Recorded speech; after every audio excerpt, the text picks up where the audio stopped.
Bienvenue dans ce tutoriel et ce guide d'utilisation de l'outil Artemis. Alors, pour poser le guide actuel, je vous rappelle bien que nous sommes à la version de l'outil 1.3 publié ici en juin 2020. Autre part, je reviens sur le flowchart d'utilisation présenté dans le module d'introduction. Et je vous rappelle, je vous indique qu'ici nous allons particulièrement nous intéresser à l'analyse d'impact métier et à l'analyse d'impact vie privée, et donc concrètement à la validation de ces points-là. Donc l'analyse d'impact métier se trouve dans le questionnaire, ici vous voyez bleu c'est la partie métier, donc le questionnaire métier avec les points relatifs au traitement que nous allons analyser, que je vais parcourir, et alors les impacts qui sont relatifs au métier. Ça c'est la première partie de ce tutoriel. La deuxième va avoir trait par contre à l'analyse d'impact sur la vie privée, donc le même traitement, mais pas la vision de quel sera l'impact sur le métier si jamais un événement redouté arrive, mais quel sera l'impact sur les personnes concernées, donc sur les gens, les clients ou les citoyens. Alors, je reviens bien ici au début. Donc, pour rappel, vous avez bien un guide d'utilisation qui vous propose les différentes utilisations de l'outil.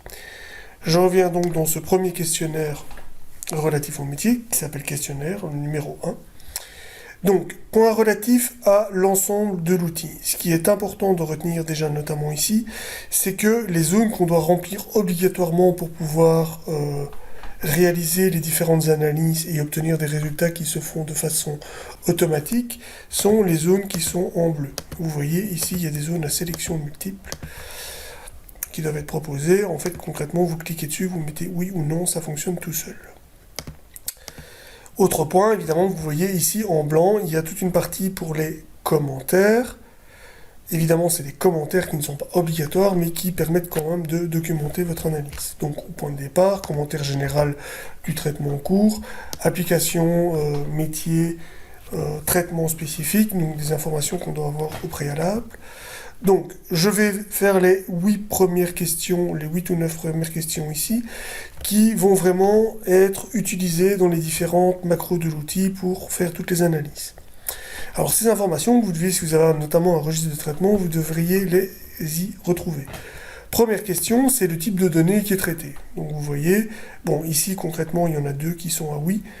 Il peut y avoir, évidemment, on doit avoir au moins une fois oui, mais il peut y avoir plusieurs fois oui. Il n'y a pas de, entre guillemets, ça ne pose pas de problème particulier. Première possibilité, c'est des données disponibles publiquement. Donc là, notamment, qu'est-ce qu'on a? On a notamment tout ce qui a trait à tout ce qui est open data. Données disponibles publiquement, il n'y aura pas de point sur la confidentialité, de besoin en termes de confidentialité. Par contre, il y aura, plus que vraisemblablement, des points très importants en termes d'intégrité et de disponibilité de ces données.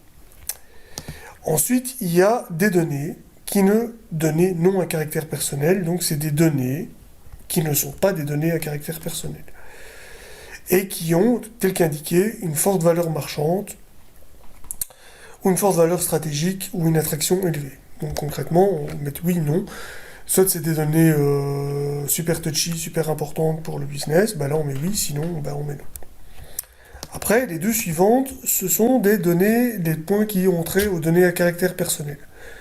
Concrètement, quelle est la différence des deux? Il y a les données à caractère personnel jugées sensibles et les données à caractère personnel qui ne sont pas jugées sensibles.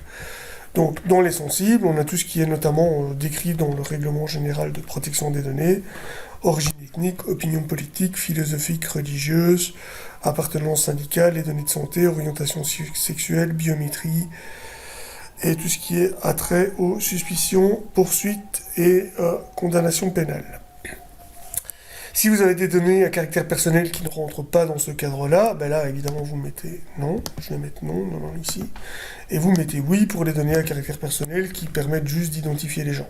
Nom, prénom, adresse, voilà. Là je mets non pour données publiques. Et enfin, dernier type de données, ce sont des données confidentielles jugées très sensibles, telles que sûreté de l'État, secret défense, licence d'armes, etc., etc., mais qui ne sont pas des données à caractère personnel. Évidemment, si vous mettez oui ici, ben, ça va d'office augmenter très fort vos besoins en termes de sécurité.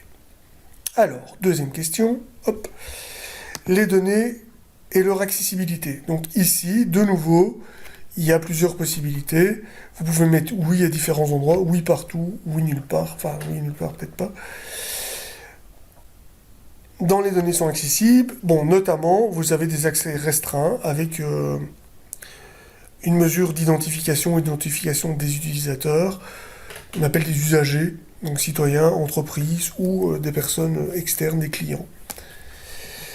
Donc là, si on a ou si on n'a pas, ben, si par exemple c'est une utilisation interne à l'entreprise ou à l'administration, ben, vous n'aurez pas oui ici. Est-ce que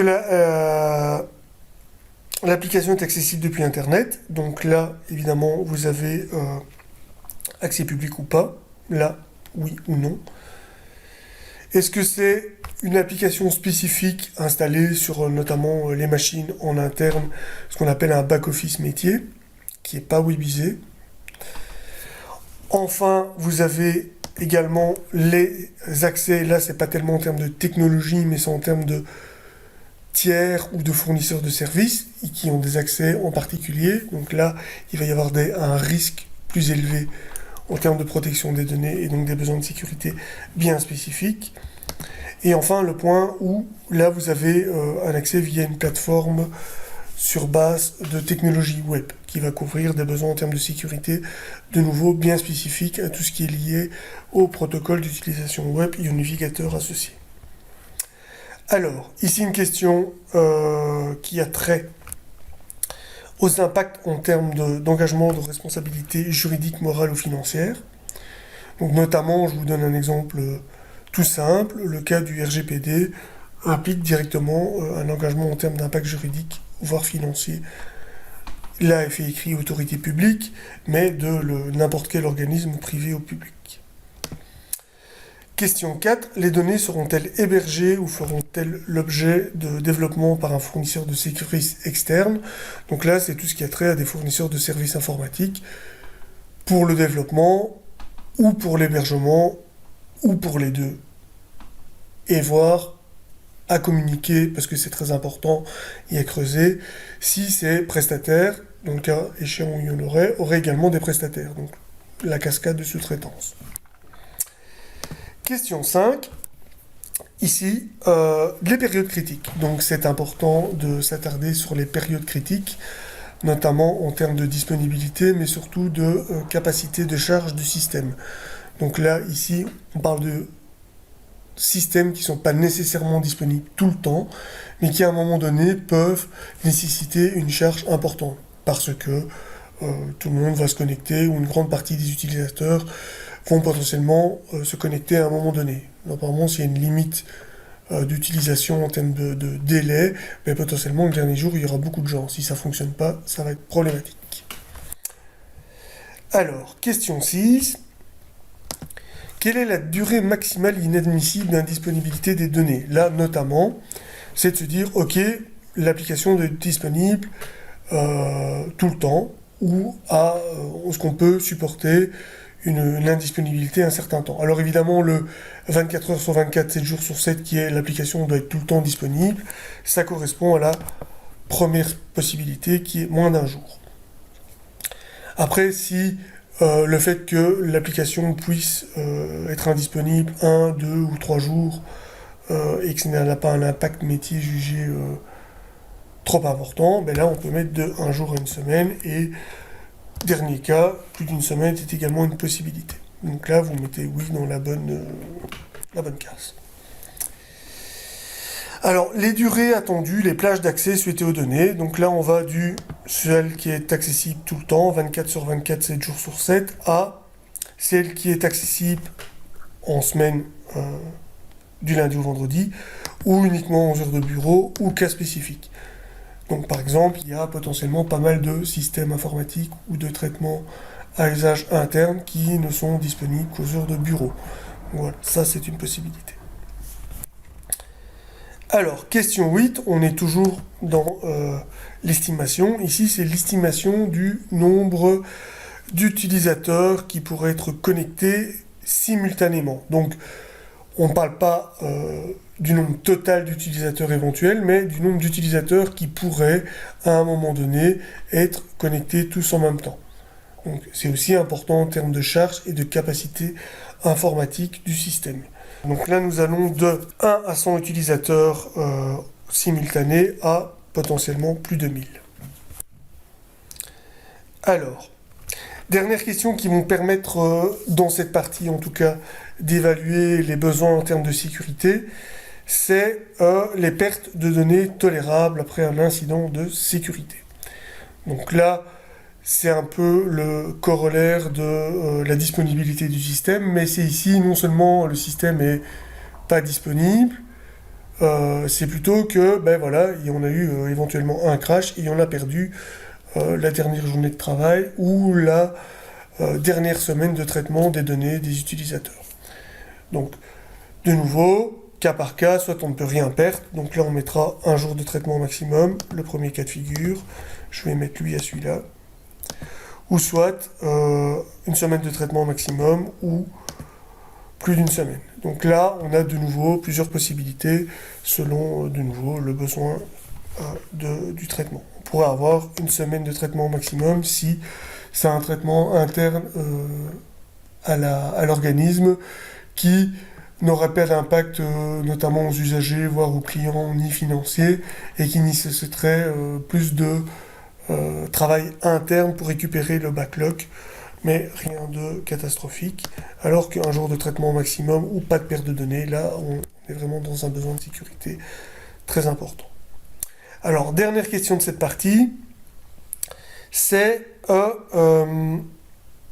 les aspects légaux. Donc ici, vous pouvez, selon les types, mettre oui et documenter notamment les législations qui sont potentiellement indispensables ou applicables ou de référence par rapport au traitement. La deuxième partie de l'onglet questionnaire, après donc la partie sur le type de données, les disponibilités nécessaires, les besoins en termes de disponibilité de sauvegarde et éventuellement les pertes financières associées, le nombre d'utilisateurs, on a l'impact, l'analyse d'impact à proprement parler, l'analyse d'impact au niveau du métier. Donc ici, l'idée, c'est donc de se mettre à la place du métier et d'évaluer les pires scénarios. Donc les pires incidents qui pourraient survenir et quels seraient les impacts, les niveaux d'impact associés. Donc nous avons ici retenu 4 types d'impact au niveau du métier. Donc là vous voyez, il va y avoir 4 questions au niveau des impacts et ça va être à chaque fois les 4 mêmes types d'impact. Le premier c'est la perte fonctionnelle interne liée à la démotivation, au dysfonctionnement de service ou à la surcharge de travail. Vous avez la perte financière, donc perte de budget, amende, pénalité, condamnation civile, perte de clients, perte de marché. Ça fait faire donc qu'on a vraiment une perte financière. Perte de réputation, donc atteinte de l'image de marque, soit de la public, de la société, voire des clients, dans le cadre du service public, les interprétations parlementaires, évidemment le fait de se retrouver en première page de la presse. Et le dernier qui est une perte de conformité par rapport à un décret, une loi, une directive européenne. Ici on rentre bien, notamment dans le cadre du RGPD, ben voilà, vous avez un incident qui fait une fuite de données, un contrôle, l'autorité de protection des données se rend compte que vous êtes déficient en termes de sécurité et de protection des données, et ben voilà, vous avez une perte de conformité qui peut faire suite à une perte financière par la suite en cas d'amende éventuelle.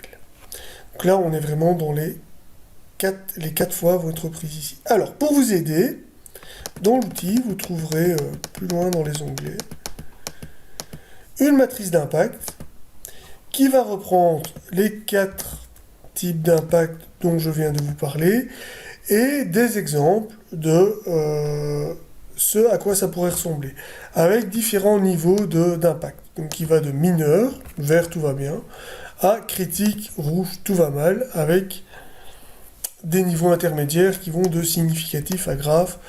Et bon, les couleurs sont assez parlantes d'elles-mêmes.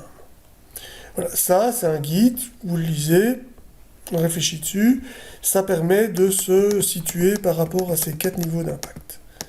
Alors, je reviens dans mon questionnaire. Attention, la première question est entre guillemets différente des 4 suivantes, puisque la première question, c'est pour n'importe quel type d'incident, mais le pire qu'on peut imaginer, classer quels seraient les domaines d'impact. Donc, qu'est-ce qui impactera plus le métier? Par exemple, dans le cas ici, le métier estime que l'impact le plus important, il aura trait à la réputation.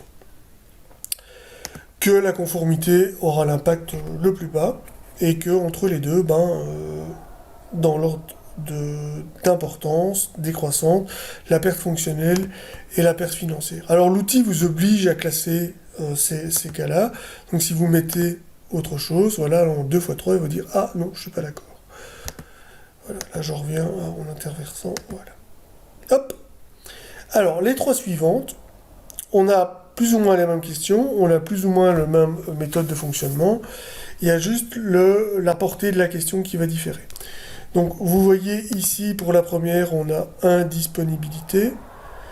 Pour la suivante, on a divulgation involontaire ou non de données. Et pour la dernière, on a altération délibérée ou non de l'information. Donc on touche les 3 besoins de sécurité que sont confidentialité, intégrité et disponibilité. Donc le premier, c'est notamment, il n'y a plus rien qui fonctionne pendant une semaine, dommage à long terme, admettons. La deuxième, confidentialité, toutes les données se retrouvent dans la nature. Et la dernière, c'est toutes les bases sont mélangées ou il y a une DB qui est écrasée et on a perdu les données. Là, de nouveau, il faut donner des niveaux d'impact pour les 4 domaines retenus. Alors ici, il n'y a pas de nécessité de les classer. On peut avoir du mineur partout, on peut avoir du critique partout, on peut avoir un mélange aléatoire, enfin pas aléatoire, mais un mélange tel qu'on le... Alors parfois, vous n'avez pas besoin de disponibilité, admettons ici, voilà, disponibilité 6 mineurs partout, ou parfois on a des cas, la disponibilité est très forte. Attention, ici, dans ce que je viens de faire, vous voyez, pour disponibilité, je mets mineur partout, là, pour la confidentialité, je mets grave, voire critique partout. Ça, c'est une façon éventuelle de faire. Une autre serait de les classer, genre les 4 besoins sont importants de façon proportionnelle, mais il y a par exemple pas de perte financière, jamais, dans aucun cas. Et là on aurait mineur partout ici. Et par contre, admettons la perte fonctionnelle interne serait grave dans tout type de dysfonctionnement, et donc là on aurait critique partout. C'est un exemple purement illustratif, qui ne se repose sur rien, mais bon, prenons-le pour tel. Alors, une fois ces points-là terminés, vous avez terminé avec l'onglet questionnaire. Donc là, moi je vais juste vous présenter rapidement ce à quoi ça conduit. Le premier résultat obtenu par rapport à la complétude de ce questionnaire, c'est le tableau de bord reprenant les besoins en termes de sécurité de l'information et de protection des données, dont la disponibilité, l'intégrité, la confidentialité et enfin les besoins en termes de traçabilité. Donc vous voyez qu'ici les besoins CIA sont élevés mais pas maximum et que les besoins de traçabilité eux sont maximum. Donc en gros là on a des données à caractère personnel qui sont prises en compte. Donc si on revient ici en haut, vous voyez qu'effectivement vous n'avez pas des données à caractère personnel sensible. Donc là je vais le mettre en données à caractère personnel sensible. Donc ça va augmenter notamment le niveau de confidentialité et également le niveau d'intégrité. Et par exemple, je vais diminuer ici les besoins. Là, notamment ici, en termes de disponibilité. Et on va voir que les résultats ont bougé. Vous voyez, disponibilité a diminué et confidentialité a augmenté. Ça, c'est le premier résultat. Alors, le deuxième résultat direct de ce questionnaire, c'est les niveaux d'impact au niveau des menaces que nous allons évoluer par la suite. Donc dans l'onglet menaces qu'on verra par ailleurs dans un autre module, analyse de risque, impact fois vraisemblance, mais vous voyez ici vous avez des indicateurs calculés par l'outil. Là je fais copier les indicateurs, comme ça vous avez les couleurs avec. Voilà, là vous avez les mêmes valeurs en termes de couleurs que les indicateurs. Ces indicateurs, ils sont calculés très majoritairement par rapport aux impacts qui sont fournis dans le premier questionnaire. Donc concrètement, si vous mettez dans le premier questionnaire grave et critique partout, les niveaux d'impact seront beaucoup plus élevés ici que si vous avez mis mineur et vraisemblance. Voilà, ça c'est la première partie. Alors maintenant, je vais vous faire dans la foulée la partie impact vie privée. Alors ici, il y a moins de questions, il y a 8 questions, mais vous allez voir que la méthodologie, la façon de faire reste la même. Vous avez de nouveau en bleu ce que vous devez compléter, de nouveau avec 4 niveaux d'impact allant du vert au rouge, et vous avez des domaines d'impact ici qui sont différents, puisque là on va parler de l'impact sur les personnes concernées, sur les gens, et pas sur l'organisation. On prend en compte 3 types d'impact: impact moral, corporel et matériel. Alors, de la même façon que pour l'analyse d'impact métier, vous verrez que l'outil contient ce qu'on appelle une matrice d'impact Privacy Impact Assessment, impact vie privée, avec les différents niveaux d'impact et les types d'impact qui sont proposés ici, vous permettant d'essayer d'évaluer les impacts. Petit exemple en passant, voilà. Alors, impact corporel, mineur, il ne se passe rien. Significatif, affection physique, mais pas trop grave. Absence de prise en charge, cause un préjudice minime. Alors, allons jusque... Je descends. Ici, grave, affection physique grave causant un préjudice à long terme, donc on monte en termes de niveau d'impact.